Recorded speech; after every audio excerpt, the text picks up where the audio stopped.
Hello editors, want this?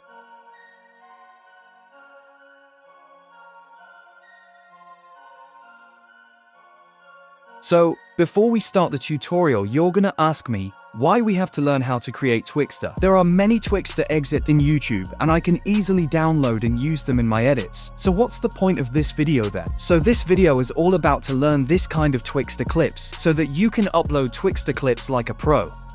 Okay, so let's start.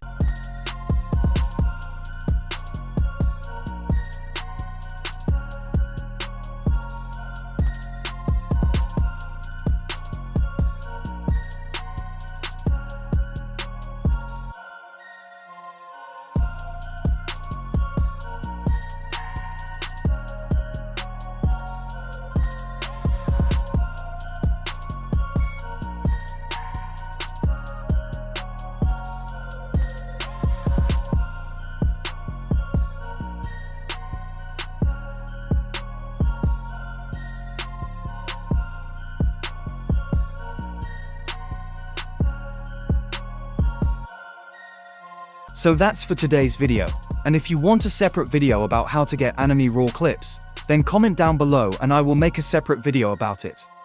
Thanks for watching.